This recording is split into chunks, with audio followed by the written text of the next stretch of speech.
My Uncle Julio died when he was just 59 years old, and it's not because my Aunt Sara made such great steaks. No, he was a smoker, and people didn't take care of themselves in those days like they do now, and so he only made it to 59, and he left behind three kids who were already grown up by then, but still, now they got to spend the rest of their lives worrying, like, am I going to die when I'm 59? And then when they finally reach 59, am I going to die when I'm 60? Like, why would you do that to your kids? But Uncle Julio, he was a great uncle. Like, he was, well, 2 out of 3 uncles of mine were cool. One was kind of mean.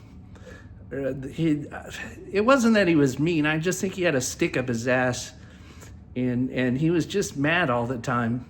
I think because he spent too much time thinking about politics. And the rest of the time, well, the rest of the uncles were really cool. There was Uncle Jerry. He owned a rubber stamp company. And then Uncle Julio, he was a traveling salesman. And he used to travel like out to Indio, which is a place in California that nobody wants to go to. And he had a company called Catholic Circle, which was weird for a Jewish guy, but that's what he did. He sold religious stuff to, I think mostly Mexican people, because he spoke Spanish. He was from Argentina. And I think maybe even sometimes he came up to Boise. When I was young and he went up to Boise, I'd never been here, so it was just an abstract kind of concept that he came here. But anyway, I was really sorry that he died when he did, because he was cool.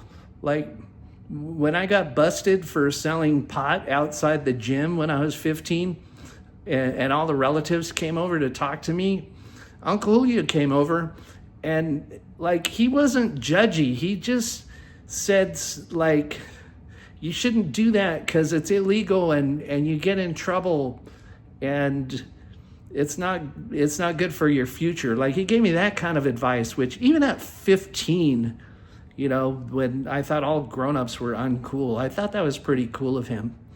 And I just thought of it just now. I'm not sure why, but there you have it. My cousin Leo likes to talk politics with people who don't. And so we would send emails to each other, and then eventually he would talk politics, and I would write back and said, hey, Leo, I don't want to talk about politics. And he'd say, okay. And then the next thing you know, we'd be talking about politics again. And so I finally had to kind of cut him off, which I feel bad about it, because I love my cousin Leo. I mean, when I was a kid, he used to pretend to be a lion, but not like a scary lion. And it used to make me laugh. And, you know, I always missed him, like when he moved to Chile and he was gone for a few years, or one time he moved up to Berkeley to go to UC Berkeley. And this is back in the 60s, like the summer of love. And our parents took us up there to go see cousin Leo. And we're walking down the street looking for him. And I remember like holding my mom's hand, or she's holding my hand. And I'm asking like just random guys on the street, are you a hippie? And then my mom would yank me by the arm, because she didn't want me bothering people, or maybe she thought that they would grab me and kidnap me and, you know, mix me in with their hash, or I don't know. I was 6 years old, but I kind of want to get a hold of Leo, but I also don't want to talk politics. So what am I supposed to do? Well, I really think warmly of him, and I'm going to figure out, well, he lives in Canada now, but I think I have his email address. I probably even have his phone number, and I should probably reach out, because he's getting old. I'm getting old. He's older than me. He's like, he was 1945. So what? He's like 81 years old. That's a lot. So I should probably like patch things up with my cousin. Or maybe we don't need to patch things up. Like maybe he's not mad at me for not emailing. Who knows? I don't know. But I guess it's a good idea to be right with your family.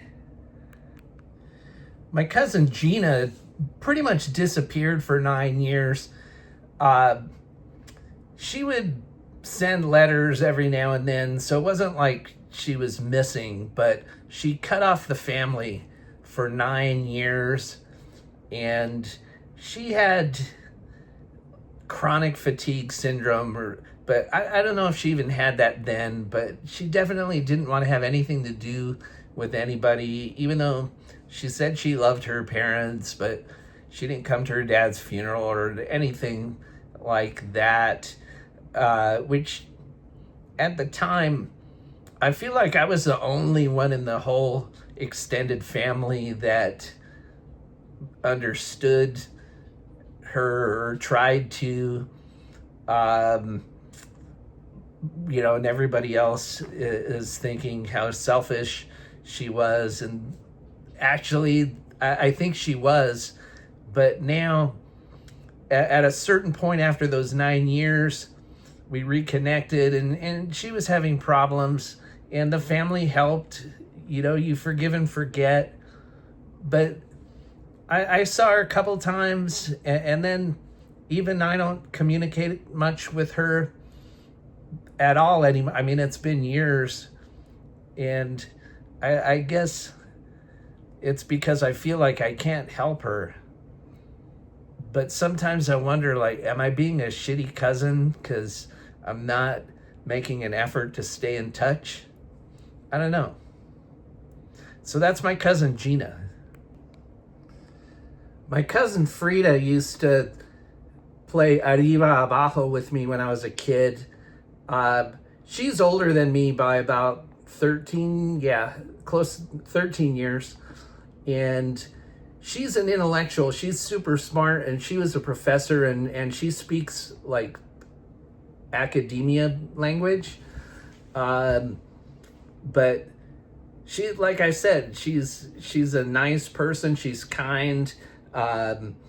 She's got her husband Roy, who's a rabbi, and I've reached out recently, and I don't know if she's upset with me for some reason, or just maybe she's going through, I'm sure she's going through stuff, because everybody does, and it doesn't have to all be about me. And she's got a daughter, Daniela, and a grandbaby who's really cute. And Daniela's girlfriend, or I'm not sure if she's a girlfriend or wife. None of my business. Well, no, people tell me stuff and I forget, and then they think I'm a self-absorbed asshole, but it's just, I can't help it. I forget things. But anyway, I wanted to say something nice about Frida, since I'm talking about Uncle Julio and Aunt Sara and cousin Gina and cousin Leo. And, Frida was the middle one. And so I didn't get to spend as much time with her as I did with Gina, who's also a lot older than me, but she lived at home. And, till she left and cut off all communication with the family. Well, anyway, I think that's all I'm going to say about cousin Frida, unless I think of something later. Oh, I just remembered. So when Daniela was born, I went up and I actually dropped out of college, and I packed all my things into the car, and I drove up to Portland where they were living, and Daniela had just been born. And here I was, and I showed up, and they put me up for about a month, and they didn't make me pay rent. After I was getting to be kind of a pest for being there, I washed dishes, But that lasted about a month, and I don't know, maybe that's why cousin Frida is upset with me, like I'm gonna show up in Chicago one day and ask them to put me up again, but I'm not.